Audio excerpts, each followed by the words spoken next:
Bab 166, Rayuan.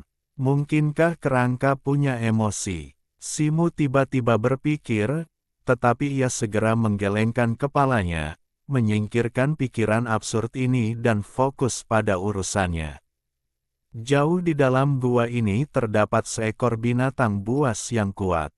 Kau pergi dan pancing dia keluar, perintah Simu beberapa saat kemudian. Kekuatan kontrak sihir langsung bereaksi, dan sebuah kekuatan yang tak terjelaskan menimpa Yan Luo, mendorongnya untuk melangkah lebih dalam ke dalam gua, langkahnya bergema dan kuat. Melangkahlah dengan ringan, tambah Simu cepat. Mendengar ini, Yan Luo menghentikan langkah kaki kanannya yang baru saja melangkah maju, dan menggantung tegak di udara. Api jiwa biru pucat di rongga matanya sedikit bergetar sebelum kaki kanannya perlahan turun, lalu kaki kirinya perlahan naik lagi. Langkah Yan Luo menjadi sangat lambat, dan langkahnya yang berjinjit tampak agak lucu, tetapi memang tidak ada suara lagi. Simu terdiam melihat langkah Yan Luo yang lambat, tetapi ia memang tidak berharap banyak dari Yan Luo sejak awal. Jadi melihatnya tampil sebaik ini saja sudah merupakan kejutan. Ia mengembuskan napas pelan, dan dengan sekejap tubuhnya, ia menyelinap kembali ke dalam hutan lebat tanpa suara. Yan Luo perlahan-lahan bergerak lebih dalam ke dalam gua, tampaknya terbiasa dengan langkah yang ringan dan lincah ini. Saat ia mencapai jarak yang cukup dekat dari ruang terbuka, api jiwanya di rongga matanya melonjak. Aura yang kuat dan mengancam merasuki kedalaman gua, membuatnya secara naluriah enggan mendekat. Namun, didorong oleh kekuatan kontrak, ia tidak dapat menentang perintah Simu dan terus berjalan. Namun kemudian, kecerahan api jiwa Yan Luo meredup jauh, langkahnya menjadi lebih ringan, dan bahkan auranya menjadi lebih terkendali. Tak lama kemudian, ia mencapai bagian terdalam gua, tempat ular piton berkepala 3 dari gua bawah tanah terlihat. Meskipun Yan Luo secara naluriah menahan auranya, tekniknya tentu saja tidak sebanding dengan Simu. Saat tatapannya jatuh pada ular piton berkepala 3, tubuh melingkarnya tiba-tiba bergerak, dan 6 mata vertikal di 3 kepala besarnya tiba-tiba terbuka dan mengangkat kepala mereka.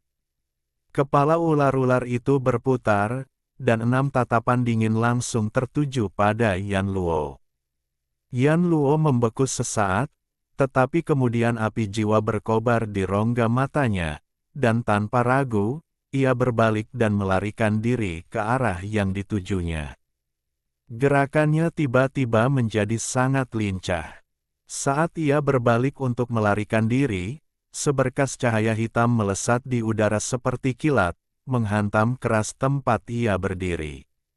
Gemuruh, hujan puing beterbangan, menciptakan kawah yang dalam di tanah. Bau menyengat dan tak sedap memenuhi udara. Kepala paling kiri ular piton berkepala 3 itu terbuka lebar, memancarkan cahaya hitam redup. Geraman rendah mendesis keluar dari mulutnya, dan tatapan marah memenuhi matanya. Sebelumnya, ia tak akan semarah ini, tetapi beberapa waktu yang lalu, kehidupan baru telah terbentuk di dalam perutnya, dan ia membutuhkan tidur panjang dan nyenyak untuk menghasilkan keturunan yang sehat.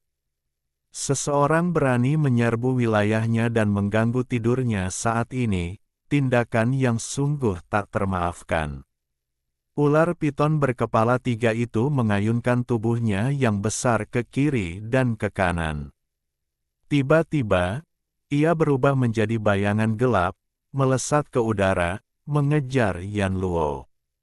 Yan Luo telah melarikan diri ke dalam lorong, bergerak dengan kecepatan yang luar biasa. Namun kecepatan ini tak tertandingi oleh ular piton berkepala 3 itu. Ia mendarat di pintu masuk seperti capung yang meluncur di air, lalu mundur sedikit sebelum melesat keluar lagi seperti anak panah dari busur. Dalam sekejap, ia menempuh jarak lebih dari 3 meter dan mengejar kerangka di depannya. Kepala kanan membuka mulutnya, memamerkan taringnya An menggigit, siap merobek kerangka terkutuk itu menjadi 2. Namun pada saat itu, tubuh Yan Luo tiba-tiba kabur, berubah menjadi hantu perak, muncul beberapa meter jauhnya. Ia nyaris lolos dari gigitan ular itu. Bom! Ular piton berkepala 3 itu jelas tidak siap menghadapi situasi ini. Tak mampu mengendalikan momentumnya, ia menghantam dinding gua dengan keras, mengguncang seluruh gua dan mengirimkan serpihan puing yang tak terhitung jumlahnya berjatuhan. Yan Luo tidak menoleh ke belakang, tetapi ia bisa mendengar raungan keras di belakangnya. Api jiwa berkelap-kelip di rongga matanya, seolah dipenuhi teror, dan langkahnya sedikit dipercepat. Saat ular piton berkepala 3 itu mengangkat kepalanya, Yan Luo sudah hampir lolos dari pintu masuk gua. Dengan raungan marah, ular piton berkepala 3 itu menyerah, mengejarnya dengan ganas. Kepala paling kanan membuka mulutnya lagi, memancarkan seberkas cahaya hitam pekat yang menyambar di belakang Yan Luo. Kilatan api jiwa berkelebat di mata Yan Luo, dan sesaat kemudian, tubuhnya kembali kabur. Dengan serangkaian bayangan perak, ia muncul dari gua seolah-olah melalui teleportasi. Dengan gemuruh, suara retakan batu terdengar lagi di belakangnya. Setelah 2 gerakan cepat, api jiwa hijau pucat di mata Yan Luo meredup drastis, tetapi ia tak berani berhenti, melanjutkan langkahnya yang cepat menuju hutan lebat tempat Si Mu memasang perangkapnya. Setelah gagal 2 kali berturut-turut, ular piton berkepala 3 itu benar-benar murka. Sebagai kekuatan dominan dalam radius puluhan mil, ia tak pernah kalah separah ini, bahkan tak mampu mengalahkan makhluk rendahan di tahap awal alam akuisisi. Dengan suara dentuman keras, pintu masuk gua runtuh, lubang menganga terkoyak oleh ular piton berkepala 3. Tubuhnya yang besar, lebih dari 3 meter panjangnya, melompat keluar. Dari atas pohon rindang di hutan lebat, Si Mu, berjongkok di batang pohon, menyaksikan pemandangan ini dengan sukacita yang meluap-luap. Ia melepaskan busur pemecah langitnya dan, dengan tangan satunya, menghunus anak panah pemburu angin. Ia menghunus busur, perlahan-lahan mengarahkan anak panah itu ke bulan purnama, kilatan cahaya keemasan di matanya. Ular piton berkepala 3 itu bergerak dengan kecepatan luar biasa, dan dalam hitungan detik, ia muncul kembali beberapa meter di belakang Yan Luo. Tubuhnya yang besar terayun ke kiri dan ke kanan, ekornya yang tebal dan seperti ular menghantam tanah. Tubuhnya yang besar tiba-tiba melesat ke atas, seperti anak panah hitam tebal, menukik ke bawah menuju Yan Luo. Mulut kirinya menganga, cahaya hitam berkelap-kelip di dalamnya, siap untuk meledak lagi. Mulut kanannya memamerkan taringnya, siap menyerang. Yan Luo merasakan gelombang kekuatan magis yang mengerikan dari belakangnya, tetapi ia tak lagi memiliki energi untuk melepaskan kemampuan instannya. Ia tiba-tiba menukik ke tanah, mati-matian berusaha menghindar. Pada saat itu, suara mendesing menembus udara. Sebuah panah cian menyambar dari suatu tempat di hutan, melesat ke arah ular piton berkepala 3. Berlapis banyak rune cian, panah itu mencapai kecepatan yang mengerikan, merobek udara dan menghujam ke mulut kanan ular piton itu begitu terbuka. Ular piton berkepala 3 itu menjerit kesakitan. Kepala kanannya, yang terkena panah pengejar angin, terayun liar ke depan dan ke belakang, menghantam tanah berulang kali. Boom! Sebuah lubang besar meledak di tanah, membuat debu beterbangan dan hembusan angin menyapu ke segala arah. Yan Luo, yang terkapar di tanah, tersangkut angin dan terlempar ke depan seperti Catkins sebelum mendarat dengan keras di hutan lebat. Setelah berguling ke depan beberapa kali, Yan Luo tergeletak tak bergerak, tampaknya tidak dapat bergerak, karena mengalami kerusakan signifikan akibat benturan tersebut. Di hutan lebat di dekatnya, secercah keterkejutan melintas di wajah Simu. Ia baru saja melihat dengan jelas bahwa Yan Luo hanya terperangkap dalam hembusan angin, pelindung tulangnya tampak utuh. Namun, situasinya kritis, dan ia tidak punya waktu untuk memikirkan Yan Luo. Ia menghunus panah pemburu angin lagi dan menarik busurnya. Dengan deru tajam dan menusuk, panah hijau panjang itu melesat bagai meteor, melesat lurus ke arah mata kiri ular piton di tengah. Mata dua kepala kiri dan tengah ular piton berkepala tiga itu berkilauan tajam. Kepala tengah ular itu membuka mulutnya sedikit, dan bayangan merah tipis melesat bagai kilat, tepat mengenai panah hijau itu. Ternyata itu adalah lidah ular piton. Namun, ular piton berkepala tiga itu jelas meremehkan kekuatan panah pemburu angin. Meskipun lidahnya menangkap panah, ia gagal menjatuhkannya. Panah hijau itu hanya berubah arah dan, dengan embusan, menembus sisik di sekitar mulut ular piton di tengah, mengubur hampir separuh anak panah. Ular piton berkepala tiga, yang terluka lagi, mendesis, matanya yang dingin berkobar-kobar. Mengabaikan Yan Luo, ia terbang bagai kilat ke arah anak panah. Di tengah hutan lebat, Simu mengatur napas dan menatap ular piton berkepala tiga yang semakin mendekat, kilatan kegembiraan di matanya. Ia menarik lengannya dengan lembut, dan jari-jarinya terhubung ke seutas benang sutra transparan, ujung lainnya menjulur ke kejauhan. Beberapa meter jauhnya, cabang-cabang hutan lebat bergerak, menimbulkan suara, gemerisik, yang lembut, dan sesosok bayangan samar berkelebat. Ular piton berkepala tiga itu tiba-tiba melihat ke arah itu, dan tubuhnya yang besar segera menyapu sebuah lahan terbuka di hutan. Kepala kirinya terbuka, dan cahaya hitam bersinar dari mulutnya. Alih-alih memuntahkan sinar cahaya tadi, sebuah kolom angin hitam setebal ember terbang keluar darinya, menyapu ke arah tempat cabang-cabang hutan lebat itu bergoyang. Namun pada saat ini, sesuatu yang aneh terjadi. Di sekitar lahan terbuka di hutan, berkas cahaya kuning, masing-masing setebal lengan, tiba-tiba muncul. Mereka terjalin dan menyatu di udara, berubah menjadi jaring melingkar raksasa yang langsung menyelimuti ular piton berkepala tiga. Ular piton berkepala tiga itu jatuh terbanting ke tanah, seolah ditimpa gunung. Cahaya kuning yang membentuk jaring melingkar itu seolah memiliki kekuatan yang membatasi. Bahkan ular piton berkepala tiga, yang berada di tahap siantian tingkat menengah, pun bergerak lamban di dalamnya.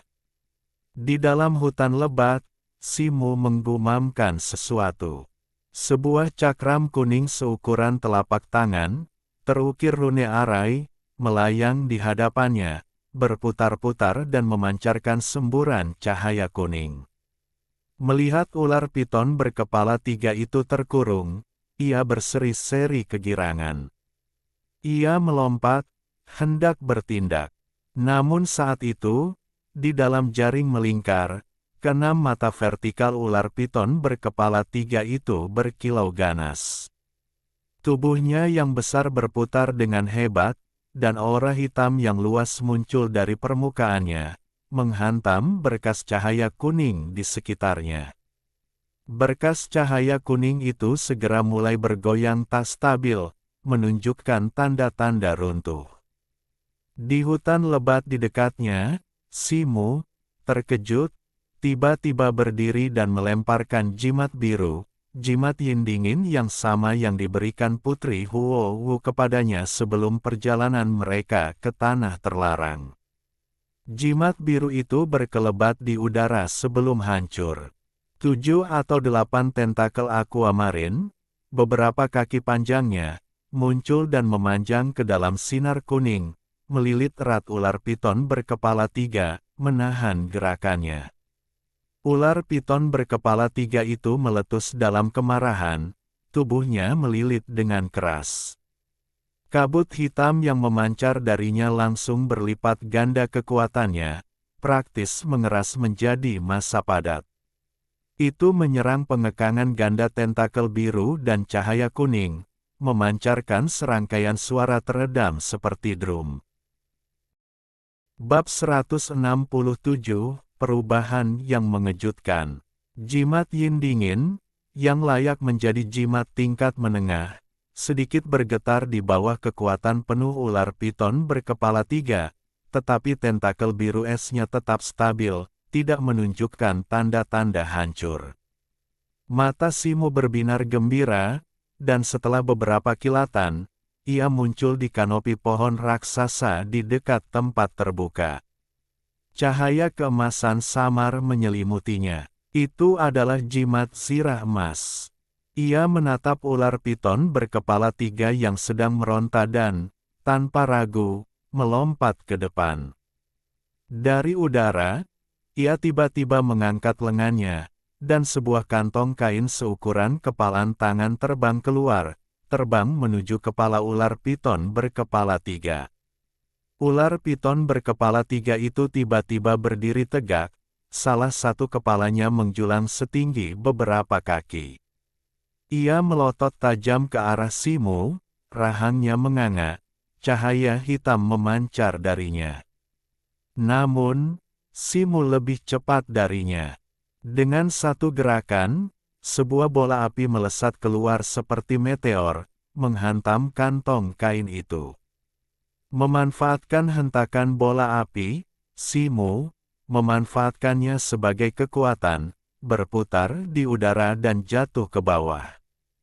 Dengan suara bang yang teredam, kantong kain itu pecah, menyemburkan bubuk kuning yang memancarkan aroma belerang yang kuat, menyelimuti ular piton berkepala 3 tepat di bawahnya. Bubuk kuning inilah yang telah ia siapkan sebelum keberangkatannya untuk melawan ular piton berkepala 3. Saat bubuk kuning menyentuh ular piton berkepala 3, suara mendesis menggema di seluruh tubuhnya, dan banyak sisik yang menutupi kepala dan tubuhnya lenyap. Kepala paling kiri, yang terangkat tinggi, sangat terpengaruh, dengan sebagian besar sisiknya meleleh. Ketiga kepala itu mengangkat kepala mereka ke langit sambil menjerit kesakitan, tampaknya menderita kerusakan yang sangat parah. Bersamaan dengan itu, energi hitam di sekitar mereka menghilang, seolah-olah es dan salju bertemu api. Simu sangat gembira. Tiba-tiba ia mengetuk tanah dengan satu kaki, melompat setinggi beberapa kaki. Ia kemudian menghunus bilah hitam meteorit dari punggungnya. Kekuatan magisnya melonjak keluar, mengalir ke bilahnya. Dengan raungan, api yang berkobar meletus dari bilah pedang, membubung setinggi beberapa kaki dan menyelimutinya. Pedang itu berubah menjadi bilah api raksasa.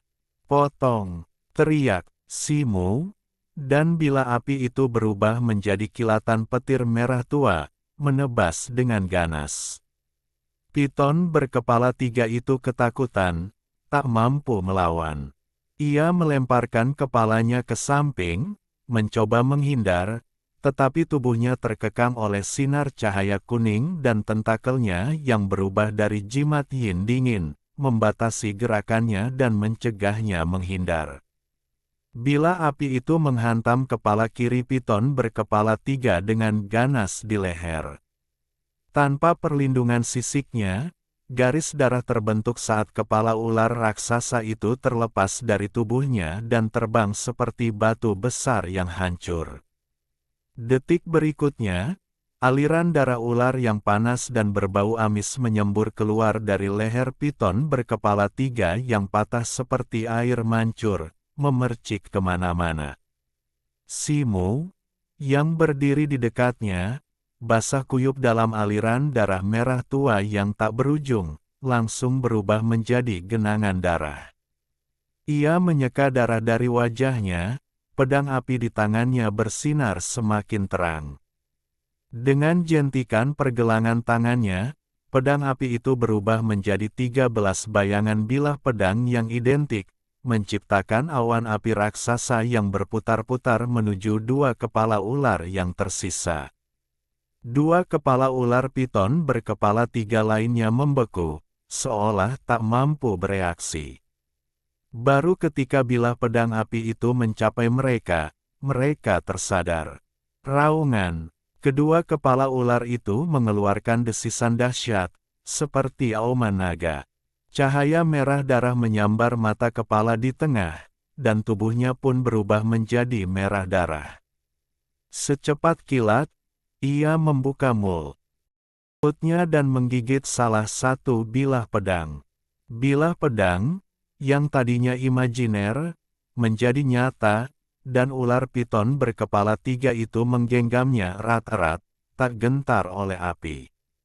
12 bilah pedang merah menyala lainnya berkelebat lalu menghilang. Sebuah retakan lembut bergema dari bilah pedang itu. Mata Simu berkilat kaget, dan ia berjuang untuk menghunus pisau hitam meteoritnya.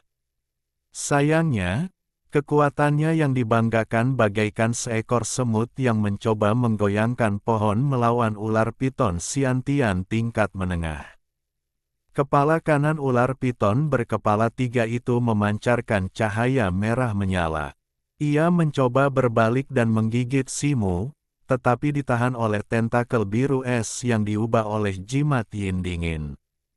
Kepala tengah tiba-tiba tersentak ke belakang, melemparkan Simu dan pisau hitam meteorit itu jauh. Seluruh tubuhnya kini berwarna merah darah. Dimanapun bubuk kuning itu menyentuhnya, sisik-sisik tebal tumbuh dengan kecepatan yang terlihat, berkilauan dengan cahaya merah darah. Bahkan energi hitam yang dipancarkannya berubah menjadi kabut berdarah. Ular piton berkepala 3 itu meraung, menarik napas, dan tubuhnya tiba-tiba membesar. Tentakel biru es yang mengikatnya mulai retak dan kemudian patah. Ular piton ganas itu mengayunkan ekornya yang besar, dengan ganas mencambuk lingkaran sihir berbentuk jaring kuning di sekitarnya.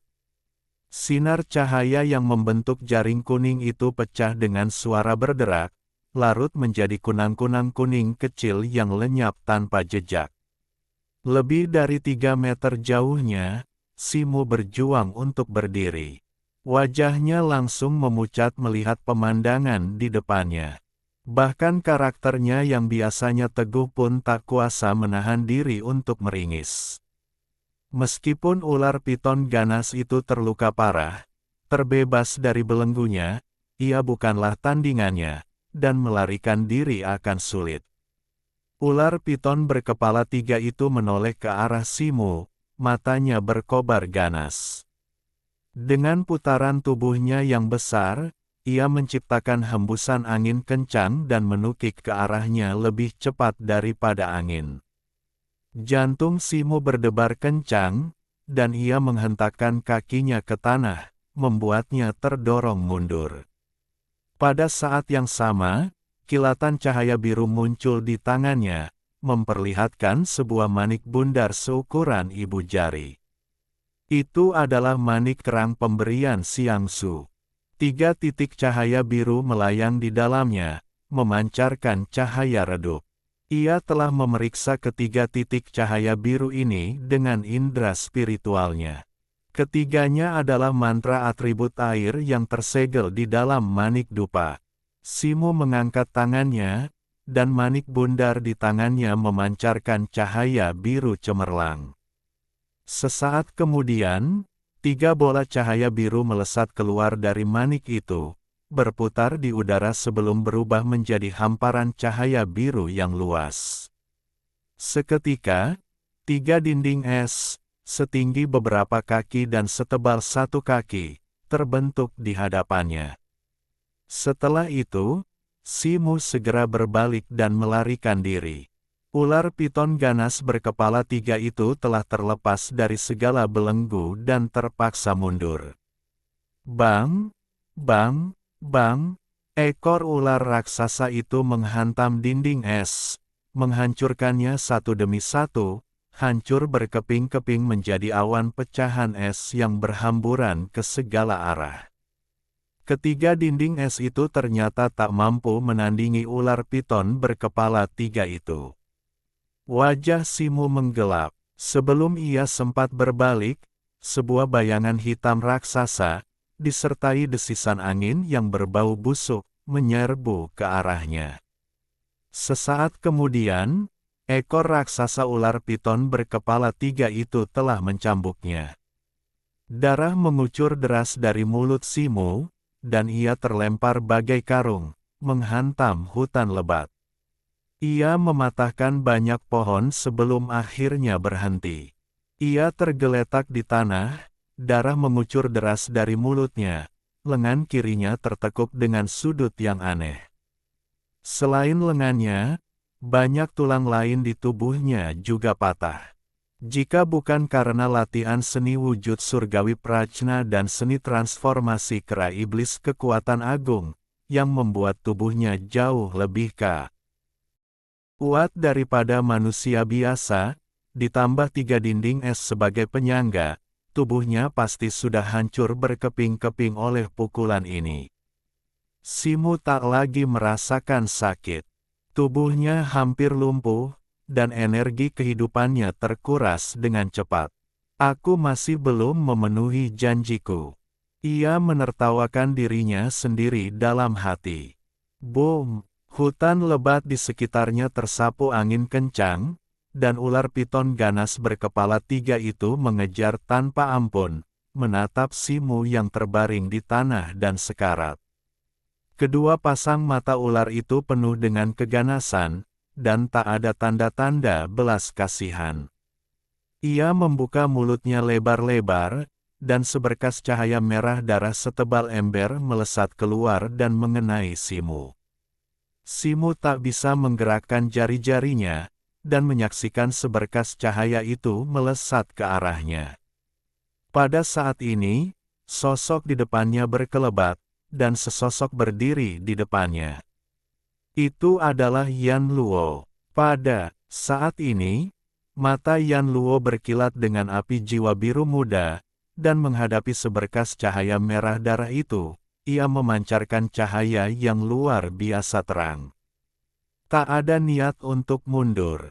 Ia mengangkat kepalanya dan menjerit pelan, lapisan cahaya putih samar muncul di lengan kanannya, dan ia meninju.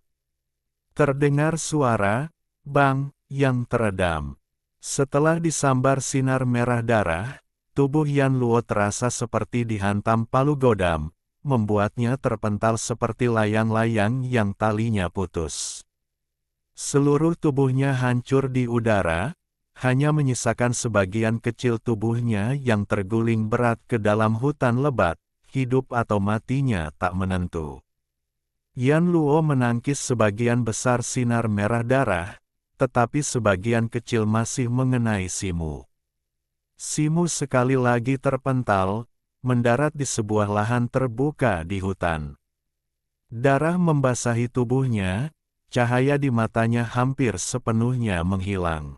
Pikiran Simu setengah tertidur, dan segala sesuatu di sekitarnya tampak surut dengan cepat.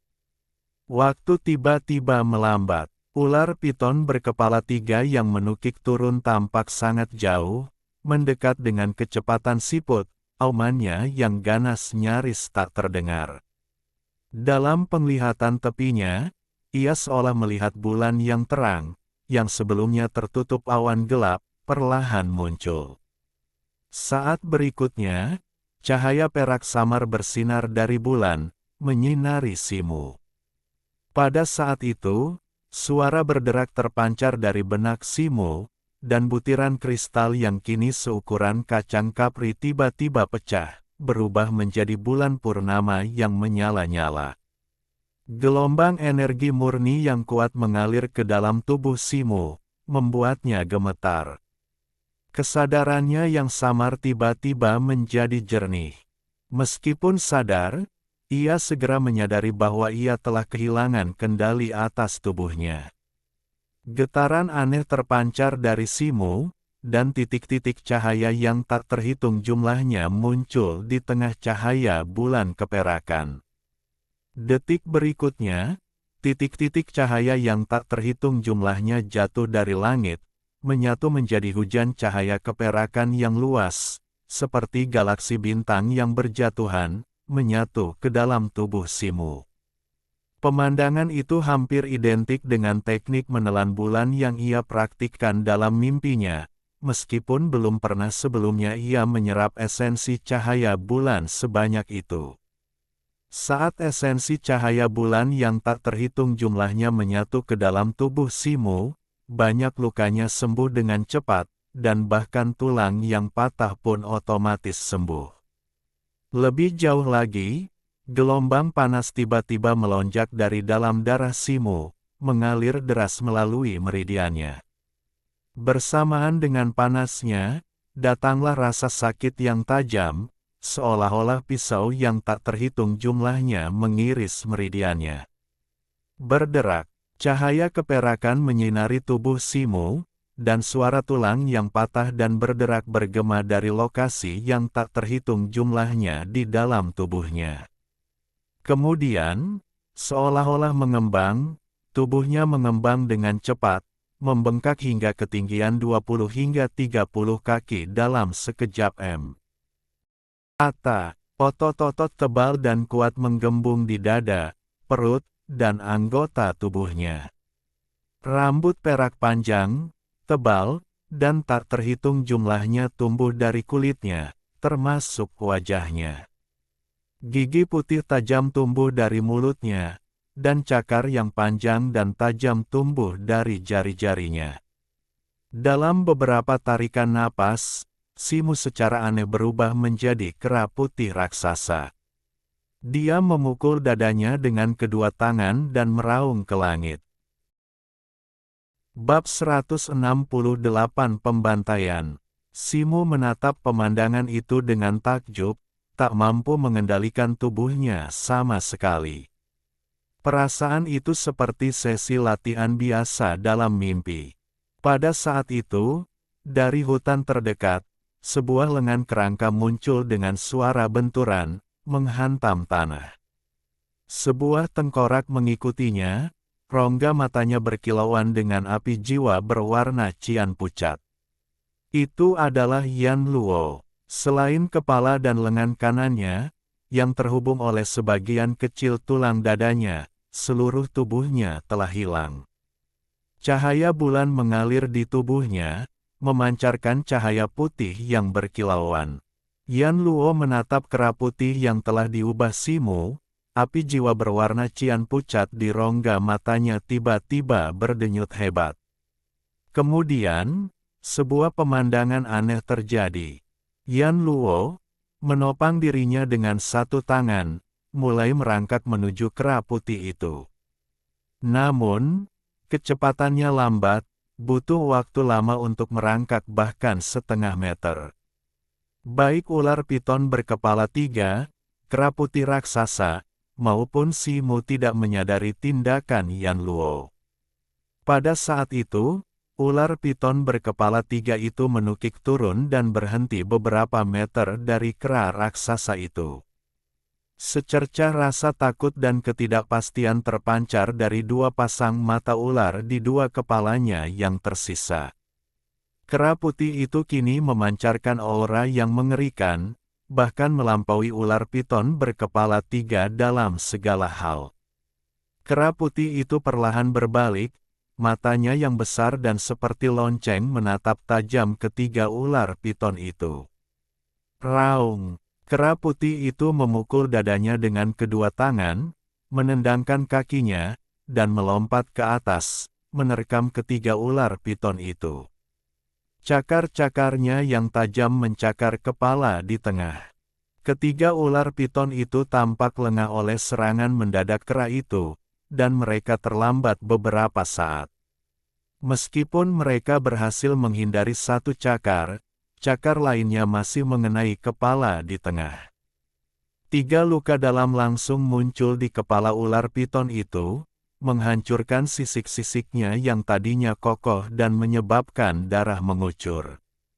Kedua kepala ular piton berkepala 3 itu mengamuk, dan kepala kanannya menyusul dengan kecepatan kilat, segera melancarkan serangan balik. Tak gentar, kera putih itu mengayunkan kedua lengannya yang tebal dan berbulu, melepaskan ledakan belahan. Bentrokan antara kedua raksasa bawaan itu segera memicu badai besar. Yan Luo, yang baru saja mencapai tepi medan perang, tersapu angin, jatuh beberapa kali di udara sebelum mendarat lebih dari 3 meter jauhnya. Namun, setelah mendarat, ia segera mengangkat kepalanya lagi, menggunakan lengan kanannya sebagai penopang, dan terus merangkak menuju kera putih. Memanfaatkan momen ketika kedua kepala ular piton itu berputar, kera putih itu tiba-tiba melompat ke atas. Cakarnya menebas udara, dan 2 kilatan cahaya memancar. Kilatan darah. Meskipun ular piton itu mati-matian menghindar, cakarnya langsung berada dalam jangkauan, membutakan salah satu mata kepala di tengah. Raungan menyakitkan keluar dari ular piton berkepala 3 itu, dan kepala kanannya segera melancarkan serangan balik yang ganas, membuka rahangnya dan menggigit dengan ganas lengan kiri berbulu kera raksasa itu, yang sudah terlambat untuk dihindari. Aura hitam memancar dari taringnya, tetapi hanya sedikit merayap di lengan kiri ular piton itu sebelum berhenti. Ular piton berkepala 3 itu terkejut, racunnya yang biasanya tak terkalahkan sama sekali tidak efektif melawan kera raksasa itu. Meski begitu, ia menolak untuk menyerah, mencoba merobek lengan kirinya. Kera raksasa putih itu, kesakitan, mengepalkan tangan kanannya dan memukul kepala kanan dengan ganas, serangkaian bunyi gedebuk yang menggema, mencoba memaksanya untuk melepaskannya. Mata kepala kanan itu merah padam, dan ia berpegangan erat pada lengan kiri kera putih itu, menolak untuk melepaskannya. Kepala tengahnya sadar kembali, dan kilatan ganas berkilat di mata tunggalnya. Ia membuka mulutnya dan menyemburkan awan racun berbau busuk, melemparkan dirinya ke wajah kera putih itu. Kera putih itu, tanpa sadar, tiba-tiba mencengkeram kepala kanan dengan lengan kanannya, cakarnya yang tajam menusuk jauh ke dalam daging. Raungan marah meletus dari kera putih itu. Kemudian, dengan kekuatan lengannya yang tiba-tiba, ia menarik kepala ular kanan dengan paksa, meninggalkan 2 luka dalam di lengan kirinya. Dagingnya terkoyak dan darah mengucur deras. Kera putih raksasa itu, yang diselimuti kabut beracun dan busuk, tampak tak menyadarinya, meraung dengan ganas. Ia membuka rahangnya dan menggigit leher kepala ular kanan, gigi-giginya yang besar dan putih menancap dalam, menelan darah ular itu dengan cepat. Kedua kepala ular piton ganas itu meraung kesakitan. Tubuhnya yang besar tiba-tiba berkedut dan melilit kera raksasa itu, berkontraksi dalam-dalam. Kepala tengah juga mulai menggigit daging kera itu dengan panik. Kera raksasa itu tak menghiraukan, matanya merah padam sementara rahangnya mengatup rapat. Simo menyaksikan pemandangan itu, ngeri, namun tak mampu bergerak. Hutan lebat di sekitarnya hancur oleh angin kencang yang dihempaskan oleh bentrokan dahsyat kedua binatang itu, menghanguskan hampir setiap area dalam radius puluhan kaki. Yan Luo mencoba mendekat beberapa kali, tetapi selalu tersapu angin kencang. Setelah berulang kali mencoba, ia seolah menyadari bahwa untuk sementara mustahil mendekat dan menyerah. Ia menyangga kepalanya dengan lengan kanannya dan menatap kera putih dari kejauhan, api jiwanya berdenyut di matanya. Terdengar cicitan teredam. Dengan keganasan yang tak tertandingi, kera putih itu, hanya dengan giginya, memutuskan leher kepala kanan ular piton itu. Kemudian, dengan sobekan lengannya yang kuat, kepala besar itu terkoyak, hancur berkeping-keping. Bulu kera putih di sekitar mulutnya berlumuran darah ular merah tua itu. Tubuhnya, yang penuh luka gigitan ular piton, berlumuran darah, tampak seperti binatang buas dari neraka, pemandangan yang mengerikan. Dengan 2 dari 3 kepalanya terpenggal, ular piton itu melemah drastis, dan kabut darah yang menyelimuti tubuhnya perlahan menipis. Ular tengah yang tersisa akhirnya menunjukkan rasa takut. Dengan suara mendesing, ia melepaskan kera raksasa itu, berbalik tiba-tiba, dan melarikan diri menuju gua yang jauh. Namun, ia hanya berhasil beberapa kaki sebelum ekornya mengencang, menangkap tubuh terbangnya dalam cengkeramannya. Piton berkepala 3 itu meronta-ronta ketakutan, berjuang untuk melepaskan diri. Sayangnya, cengkeraman kera raksasa itu seperti lingkaran baja, menahannya di tempatnya. Kera putih itu meraung ke langit, mengerahkan lengannya yang perkasa dan mengayunkan tubuh besar piton berkepala 3 itu, membantingnya ke tanah. Duar, seperti cambuk, tubuh piton berkepala 3 itu menghantam tanah dengan bunyi gedebuk yang menggelegar dan teredam. Kepala ular tengah yang tersisa menghantam tanah, dan ia pun linglung. Sebelum ia sempat sadar kembali, kera putih itu mengayunkan lengannya dengan panik, mengangkat tubuh piton berkepala 3 itu dan melemparkannya ke tanah, hutan di sekitarnya, dan dinding gunung. Tubuh piton itu praktis menari menjadi hantu dalam genggaman kera putih. Duar, duar, serangkaian suara benturan, sepadat hujan, bergema puluhan kali dalam sekejap. Kawah-kawah raksasa menghantam tanah.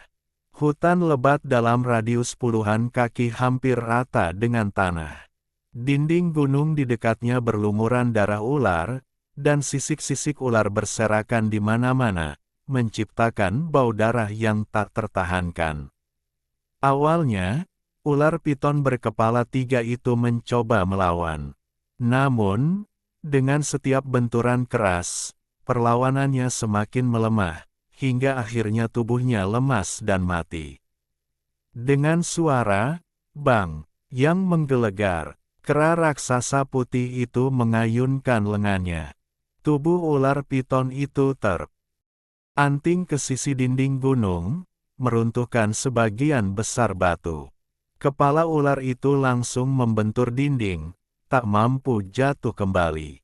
Kera raksasa itu meraung ke langit, dan tiba-tiba melepaskan ekor ular itu dengan kedua tangannya.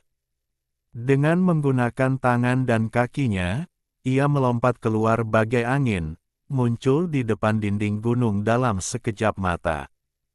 Tinju putihnya yang besar menghantam kepala ular itu, mendorongnya semakin dalam ke dinding. Kera raksasa itu panik. Ia menghujani ular piton berkepala 3 itu dengan 2 tinju, masing-masing mengenai kepala tengahnya. Ia memukul 20 atau 30 kali sebelum berhenti. Dinding gunung berguncang hebat, dan sebagian besar batu runtuh. Batu-batu itu menghantam kera raksasa dan memantul, tanpa menyebabkan kerusakan. Kepala tengah ular piton berkepala 3 itu hampir hancur berkeping-keping, tubuhnya tergantung lemas di dinding gunung. Kilatan cahaya melintas di mata kera raksasa putih itu, dan ia membuka mulutnya lebar-lebar, menyemburkan aliran cahaya perak yang menyusup ke tubuh ular piton itu. Detik berikutnya, sebuah bola cahaya hitam yang terbungkus cahaya perak ditarik keluar. Di dalamnya, seekor ular piton mini berkepala 3 samar-samar terlihat. Bola hitam itu meronta mati-matian, tetapi sia-sia, karena ditelan bulat-bulat oleh kera putih raksasa itu. Kera itu meraung ke langit, mengepalkan tinjunya, dan memukul dadanya beberapa kali. Cahaya di matanya tiba-tiba lenyap, dan tubuhnya yang besar, bagaikan gunung, runtuh ke belakang. Simu, seperti seorang pengamat, menyaksikan dirinya membantai seekor binatang buas di tahap tengah alam Xiantian. Tepat saat ia dipenuhi kengerian, kesadarannya melayang dengan pusing, dan ia kembali koma. Semburan suara berderak yang intens kembali menggema di dalam tubuh kera itu, dan tubuhnya yang besar dengan cepat menyusut. Dalam beberapa tarikan napas, ia berubah menjadi wujud asli Simu, pakaiannya robek. Ia tergeletak telanjang di tanah, tak bergerak. Segala sesuatu di sekitarnya kembali tenang, tetapi medan perang yang hancur masih memperlihatkan keganasan pertempuran baru-baru ini. Pada saat itu, suara benturan bergema, dan sebuah dahan pohon tumbang terbelah, memperlihatkan kerangka yang hancur. Itu adalah Yan Luo. Api jiwa berkelebat di mata Yan Luo, dan dengan satu tangan menopang dirinya, ia dengan cepat merangkak menuju Simu.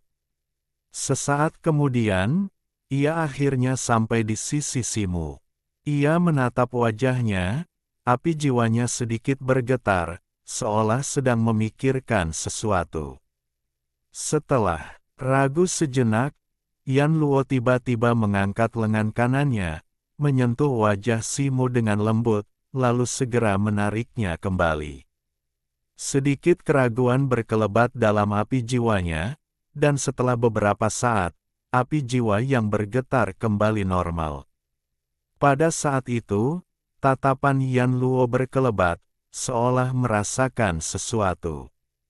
Ia menoleh dan melihat tak jauh. Di sana tergeletak sebuah tas kulit berwarna merah darah, tas jiwa binatang. Yan Luo segera merangkak dan meraih kantong itu, api jiwanya bergetar hebat. Dengan tangan kanannya, ia melepaskan tali tas, membuka mulutnya, dan melepaskan daya hisap.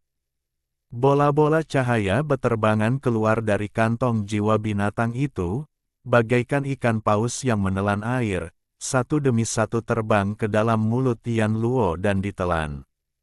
Saat jiwa-jiwa binatang itu dikonsumsi, api jiwa di rongga matanya berangsur-angsur berubah dari biru muda menjadi cian, menjadi semakin gelap dan pekat.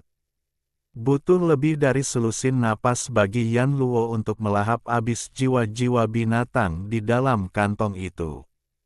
Pada titik ini, api jiwa di rongga mata Yan Luo berubah sepenuhnya menjadi cian tua, memancarkan cahaya biru kehijauan yang redup dan menyala-nyala. Saat berikutnya, ia mengangkat kepalanya dan mengeluarkan raungan pelan. Dengan lambaian tangan kanannya, sepotong besar tulang yang hancur terbang keluar dari batang pohon tumbang di dekatnya. Dikelilingi oleh selubung energi hitam, ia menyusun kembali dirinya menjadi tubuhnya. Dalam sekejap, anggota tubuh dan tubuh Yan Luo yang hancur kembali pulih, meskipun retakan masih terlihat di tulang-tulangnya. Yan Luo menoleh untuk melihat Simu yang tak sadarkan diri. Semburan cahaya hitam memancar dari tubuhnya, lalu tubuhnya menyatu dengan udara, menghilang tanpa jejak. Kantong jiwa binatang yang kosong jatuh dengan bunyi plop di samping Simu yang tak sadarkan diri. Bab 169, Membalikkan Sungai dan Laut. Raungan memekakkan telinga meletus. Simu tersentak bangun dengan kaget. Namun, sesaat kemudian, ia terkejut. Ia tak lagi dikelilingi hutan lebat nan rimbun, melainkan kedalaman laut biru yang dalam.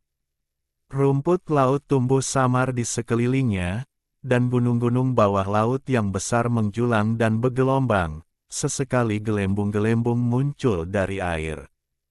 Ratusan kaki jauhnya, seekor naga emas berkepala 9 yang besar melingkar di air, melotot tajam ke arahnya. Ekornya yang telanjang dan seperti ular mengaduk laut, menciptakan riak-riak besar dan suara gemuruh. Masing-masing kepalanya seukuran loteng, tanpa tanduk, hanya ditutupi lapisan sisik emas yang tebal. Dua mata, sebesar gerbang kota, melotot keluar, pupilnya berwarna emas murni, dingin, dan tanpa emosi.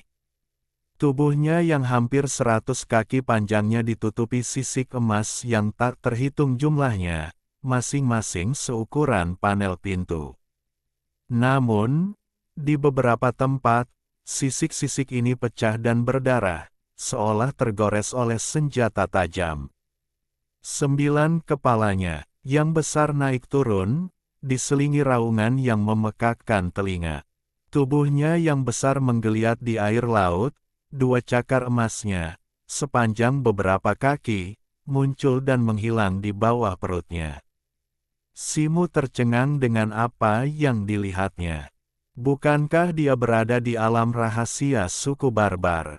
Sebuah kesadaran tiba-tiba muncul di benaknya, dan dengan sekejap, ia menyadari bahwa ia telah berubah menjadi seekor kera besar berwarna putih keperakan, setinggi 30 atau 40 kaki. Ia juga berada di dalam air. Wajah kera itu telah berubah drastis. Wajahnya yang hitam keabu-abuan menunjukkan ekspresi garang dan menyeramkan, 4 taring tajam mencuat dari bibirnya. Tubuhnya yang besar dipenuhi otot-otot yang kuat. 2 jari raksasa, sepanjang beberapa kaki dan ramping seperti kipas daun palem, memiliki kuku perak sepanjang beberapa kaki, setajam parang. Di celah-celah kuku, jejak darah dan daging yang tercabik-cabik terlihat. Simu tercengang. Ia telah memasuki mimpi lagi. Ao! Seekor naga melengking meraung. Naga emas berkepala 9 itu menghilang, tiba-tiba muncul di hadapan kera putih seolah berteleportasi. 9 kepalanya yang ganas bergeser, dan 18 matanya yang besar berkilat ganas. Mulutnya yang berdarah terbuka, menggigit dari segala arah. Kera raksasa itu mengangkat kepalanya dan meraung, lalu mengayunkan tangannya dengan berani. Kedua tangannya yang besar melesat bagai kilat, mencengkeram leher 2 kepala tengah naga emas berkepala 9 itu. Dengan tarikan yang kuat, kuku-kukunya yang tajam menusuk seperti pedang lengkung, menyebabkan suara gemeretak gigi menembus sisik-sisik emas.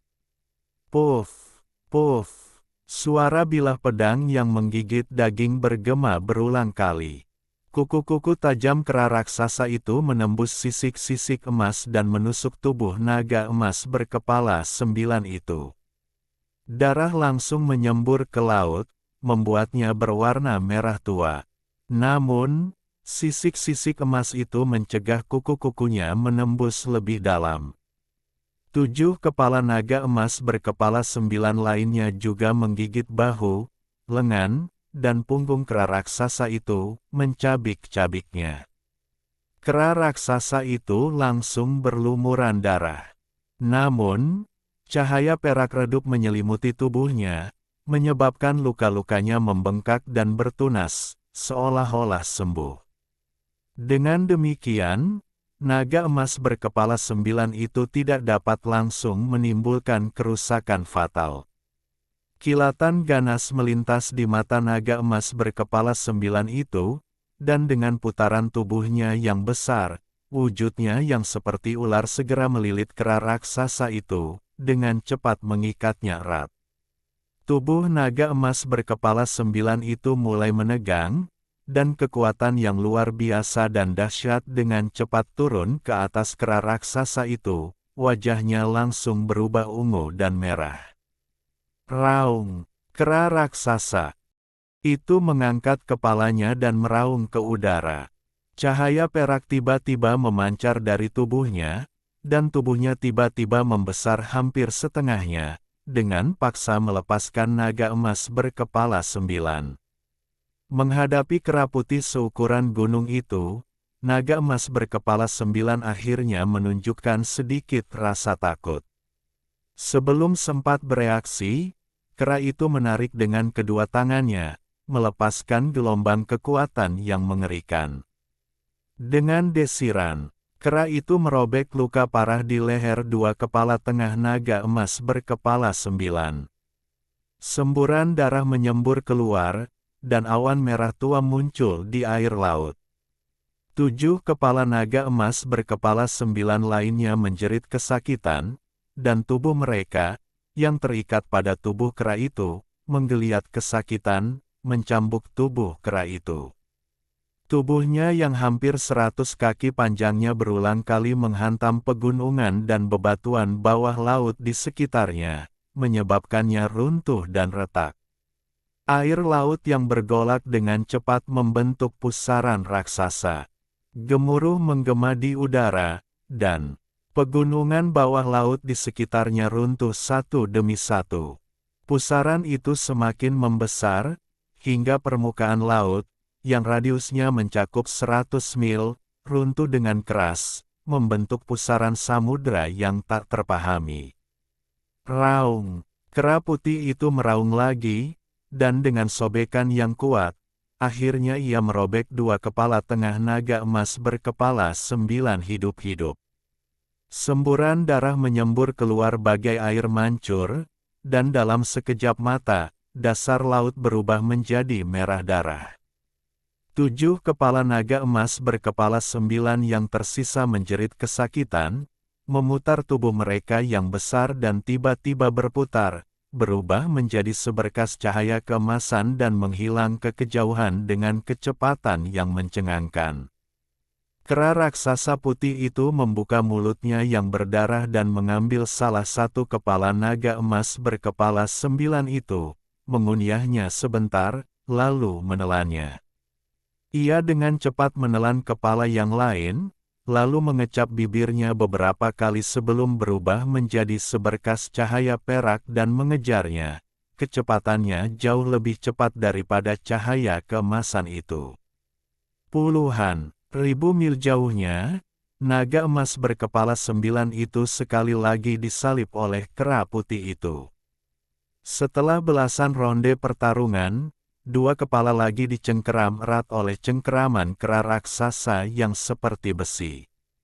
Kilatan kegilaan akhirnya muncul di mata naga emas berkepala 9 itu, seluruh tubuhnya berkobar dengan cahaya keemasan. Masing-masing dari 7 kepalanya secara bersamaan melantunkan mantra aneh, suara gemuruhnya menggema seperti guntur yang teredam. Kilatan penghinaan melintas di mata kera raksasa putih itu, dan dengan raungan yang dahsyat, seluruh tubuhnya bersinar dengan cahaya perak yang cemerlang, aura samar yang berkilauan terpancar darinya. Seketika, ia mencabik kepala naga emas berkepala 9 itu dengan kekuatan yang lebih besar. Namun, karena perlindungan cahaya keemasan naga berkepala 9 itu, ia untuk sementara tidak dapat melancarkan serangan sebelumnya. Saat naga emas berkepala 9 itu melantunkan mantranya, rune emas raksasa yang tak terhitung jumlahnya muncul di sekitar kera raksasa putih itu, dengan cepat berubah menjadi manik-manik petir emas. Gelombang energi magis yang dahsyat terpancar darinya. Dalam sekejap, naga emas berkepala 9 itu mengucapkan mantra terakhirnya, dan ketujuh kepalanya tiba-tiba kehilangan energinya, cahaya keemasan mereka meredup drastis. Boom! Suara guntur bergema di sepanjang ledakan. Massa manik-manik petir yang padat meledak seketika, memenuhi dasar laut dengan cahaya keemasan yang menyilaukan dan kilat setinggi puluhan kaki. Dengan dua sambaran petir ini sebagai pusatnya, laut dalam radius hampir 1000 mil tiba-tiba mendidih. Di permukaan, gelombang raksasa setinggi puluhan kaki meraung. Tornado dan badai muncul dari udara tipis, menghubungkan langit dan bumi. Dan untuk sesaat, langit menjadi gelap. Ratusan mil jauhnya, satu-satunya pulau besar di daerah ini, yang berukuran puluhan mil dalam radius, tiba-tiba berguncang hebat di bawah gelombang yang bergulung dan angin kencang, kemudian hancur berkeping-keping, dan saat berikutnya, ia tenggelam oleh gelombang yang bergelombang. Ketika cahaya keemasan dan kilatan petir di dasar laut benar-benar menghilang, cahaya perak pada tubuh kera raksasa putih telah meredup secara signifikan. Selusin luka besar mengerikan, dan darah menyembur keluar. Kera raksasa itu, murka, mengerahkan 10 jarinya dengan kekuatan dahsyat. Dengan dua jentikan, ia merobek dua kepala naga emas berkepala 9 dan melahapnya dalam 2 atau 3 suapan. Naga emas berkepala 9 telah kehilangan 4 dari 9 kepalanya dan, berdarah deras, menjadi sangat lemah. Ia bukan tandingan kera raksasa itu. Setelah perjuangan terakhir, kera raksasa itu dengan cepat merobek dan melahap 5 kepala yang tersisa. Kera raksasa putih itu meraih tubuh naga emas berkepala 9 yang tak berkepala dan meraung ke langit. Kemudian, rahangnya terbuka dan menggigit dengan ganas, menghisap aliran darah. Kemudian, dengan lengan yang terkoyak, ia melahap daging naga itu dalam tegukan besar. Aliran darah menyembur keluar, mewarnai laut di dekatnya menjadi merah tua. Simu terpana oleh pertempuran yang menggemparkan antara kera dan naga itu. Ia dapat dengan jelas merasakan kegembiraan kera putih itu. Naga emas berkepala 9 itu segera dilahap oleh kera raksasa putih itu. Ia menepuk-nepuk perutnya yang buncit, bersendawa, lalu merapal beberapa mantra sihir dengan tangannya. Cahaya keperakan kembali muncul di tubuhnya. Luka-luka di tubuhnya, yang diselimuti cahaya keperakan, segera mulai tumbuh dengan cepat. Dalam sekejap mata, luka-luka itu sembuh total, dan kemudian rambut-rambut putih halus mulai tumbuh. Tak lama kemudian, penampilan kera raksasa putih itu kembali normal, seolah-olah tak pernah terluka. Ia memukul-mukul dadanya dengan puas. Ia meraung ke langit, lalu merobek udara dengan tangannya. Gelombang energi magis yang dahsyat menyembur keluar, dan laut tiba-tiba terbelah, membentuk dinding air setinggi 2000 kaki. Makhluk laut yang tak terhitung jumlahnya dengan berbagai bentuk berenang di dalam setiap dinding. Di tengahnya, sebuah saluran lurus, selebar beberapa kaki, membentang samar ke permukaan di atas. Kera raksasa putih itu melangkah dengan kecepatan tinggi, dengan cepat mengikuti saluran itu hingga ke permukaan. Tubuhnya yang hampir 100 kaki menjulang tinggi seperti gunung, tangannya mampu mencabut awan. Tepat saat itu, sebuah gemuruh menggema dari langit. Kemudian, cahaya terang bersinar di langit, dan awan keberuntungan 7 warna turun dari surga. Di atas awan, tetua beralis panjang duduk bersila, tanpa ekspresi. Melihat ini, ekspresi ganas kera putih itu lenyap, digantikan oleh ekspresi kegembiraan. Seperti gunung emas yang merobohkan pilar batu giok, tubuhnya yang besar terguling, lalu membungkuk dengan hormat di atas air, kepala tertunduk, mendengarkan dengan saksama. Tetua beralis panjang, dari awan, menatapnya dengan tatapan menyesal. Dia terdiam sejenak, lalu perlahan berbicara. Setelah mengucapkan beberapa patah kata, dia melambaikan lengan bajunya, dan cahaya keemasan terbang keluar. Kemudian, berputar di udara, itu berubah menjadi sebuah buku emas yang berkilauan dengan cahaya keemasan 1000 kaki, melayang dengan tenang di hadapan kera putih.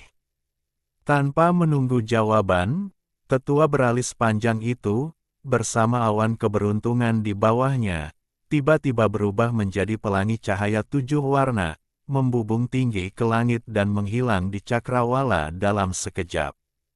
Tatapan kera putih itu tetap terpaku, membiarkan buku emas itu melayang di hadapannya untuk waktu yang lama, enggan untuk bangkit. Setelah beberapa saat, ia tiba-tiba berdiri, memukul-mukul dadanya dengan kedua tangan, dan mengangkat kepalanya untuk melolong tak jelas. Deru. Suara menyebar ke segala arah, seperti guntur. Dalam sekejap mata, awan gelap yang luas berkumpul, bergulung-gulung dengan angin dan energi hitam yang berputar-putar. Simu jelas merasakan kesedihan mendalam kera putih itu, dan sebuah pemahaman samar muncul di benaknya. Namun, ia lebih tertarik pada buku emas itu. Tatapannya beralih, dan ia langsung melihat kata-kata perak di sampulnya. Tiba-tiba, kata-kata, seni mendalam 9 revolusi, terlintas di benaknya. Simu dipenuhi dengan kejutan sekaligus kegembiraan, dan ia hendak melihat lebih dekat. Namun, sebelum sempat berpikir, ia merasa pusing, pandangannya menggelap, dan ia kehilangan kesadaran. Bab 170, kembalinya para prajurit. Tubuh Simu bergetar hebat saat ia terbangun dari koma, perlahan membuka matanya. Hal pertama yang menyambutnya adalah pemandangan yang mengejutkan.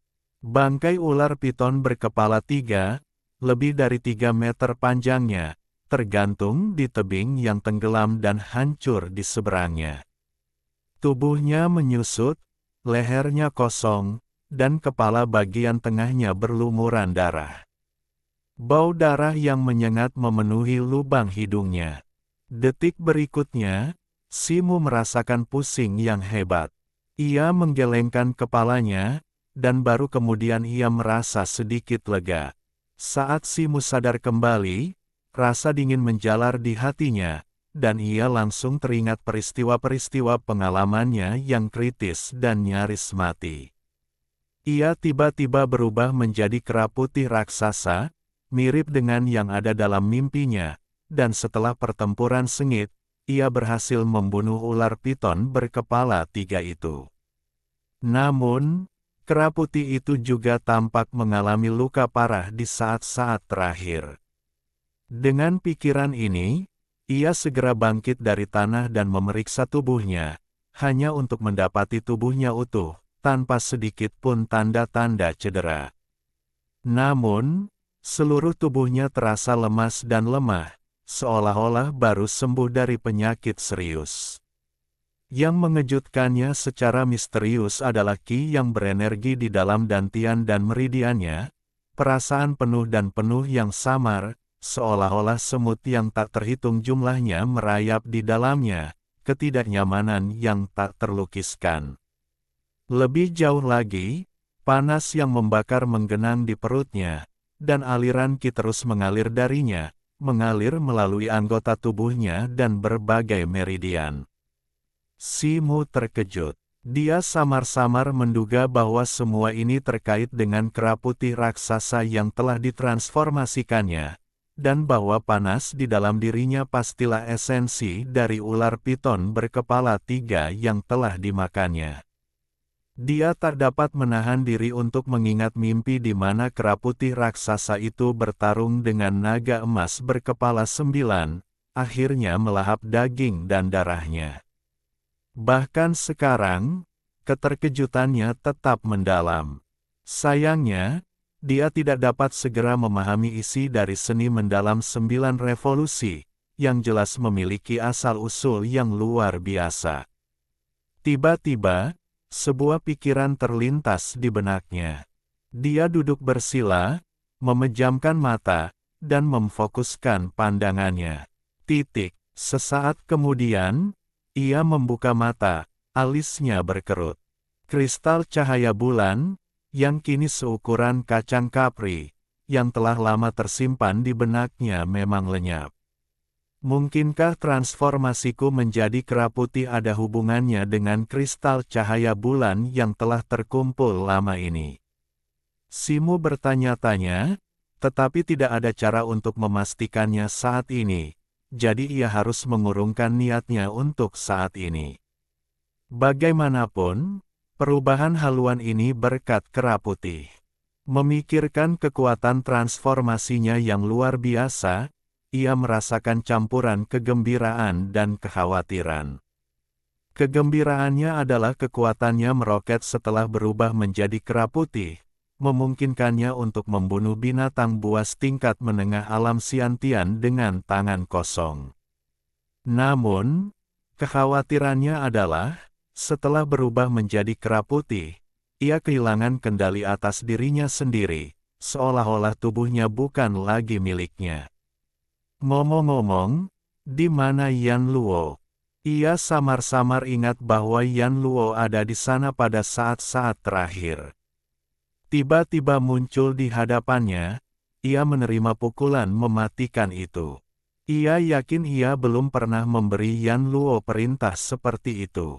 Dalam situasi seperti itu, ia tak akan menaruh harapan pada kerangka yang baru berada di tahap awal alam perolehan.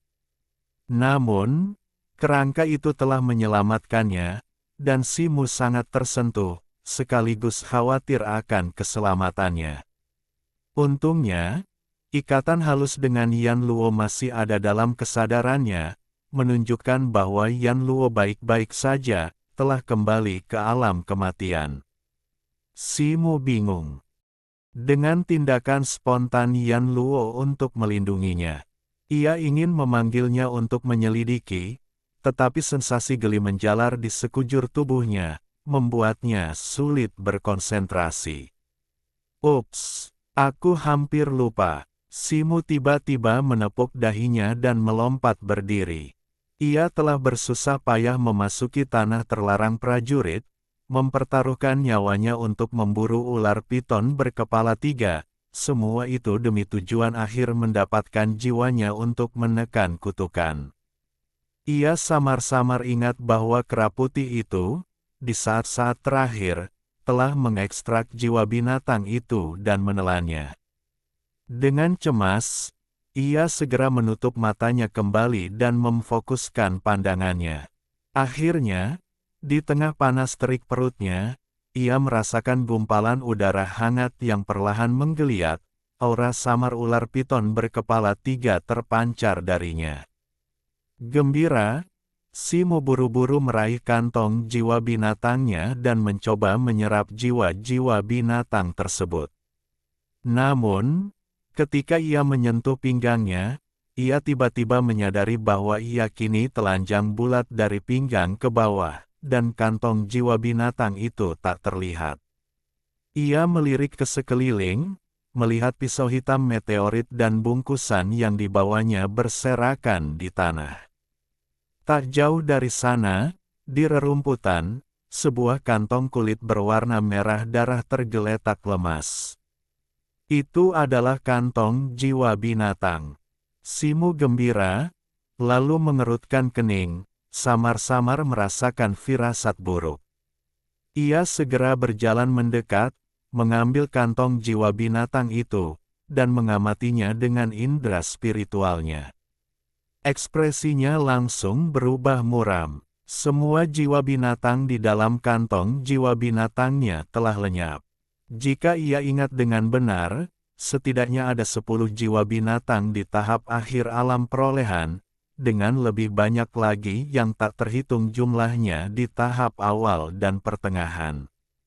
Ia menggelengkan kepala, membuang semua pikirannya. Jiwa binatang piton berkepala 3 adalah yang terpenting baginya.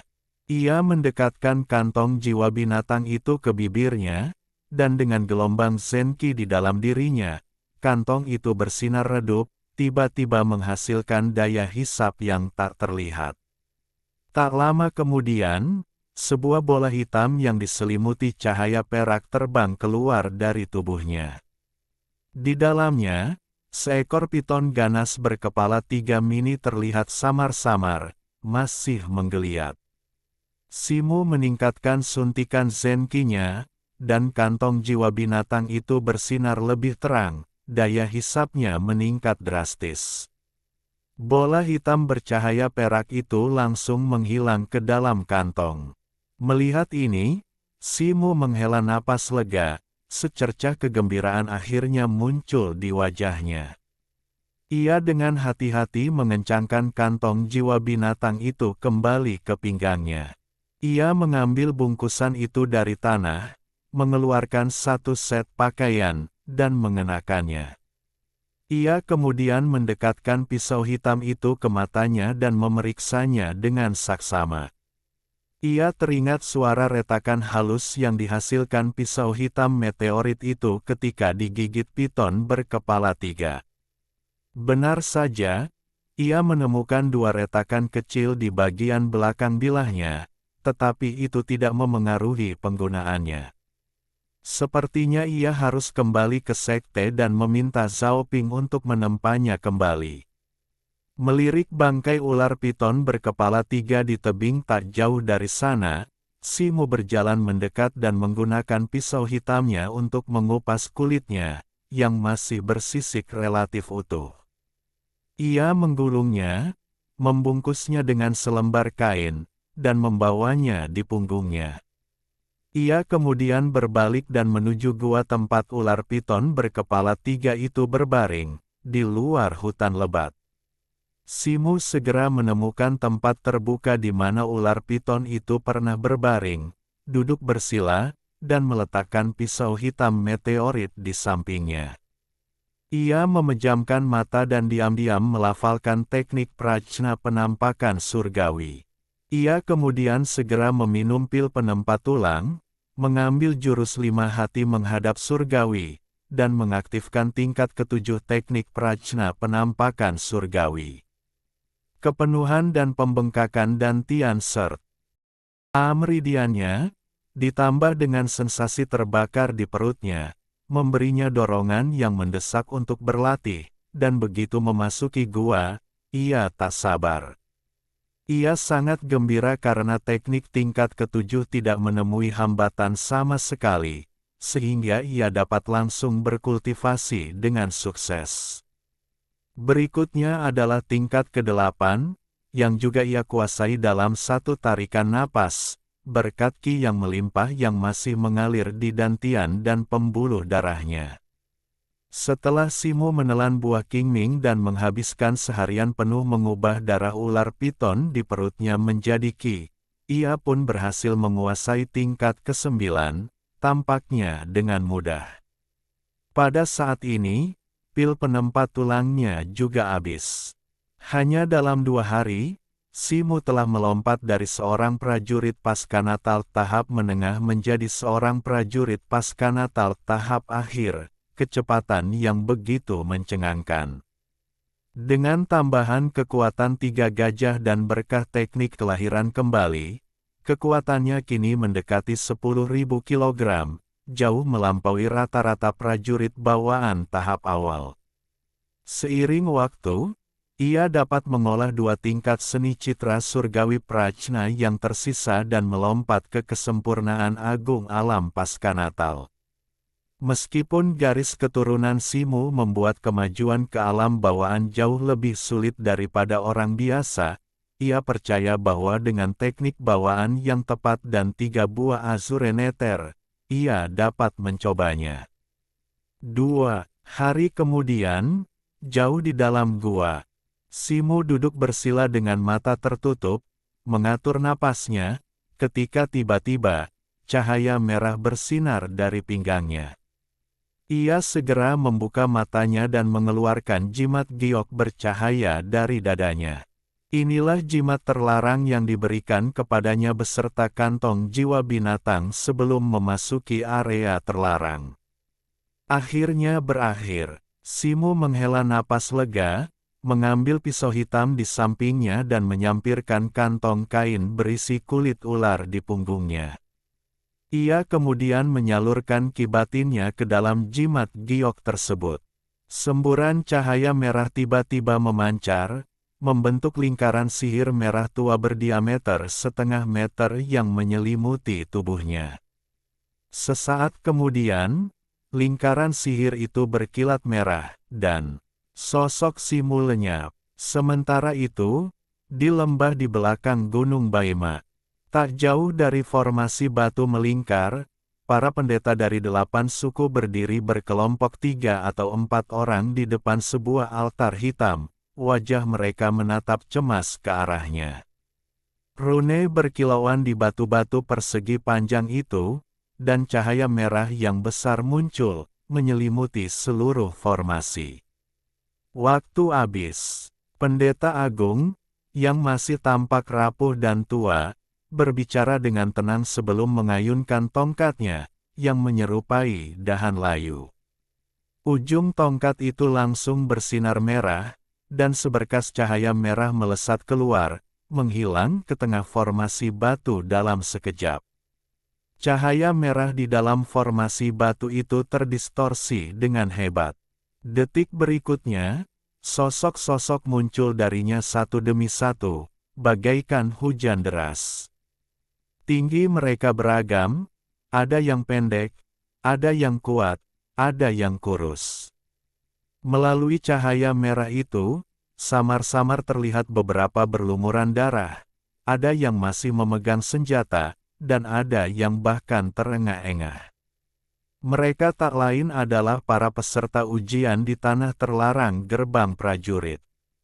Cahaya merah di dalam formasi batu itu bertahan selama 1 batang dupa penuh sebelum perlahan memudar, menampakkan sosok-sosok di dalamnya.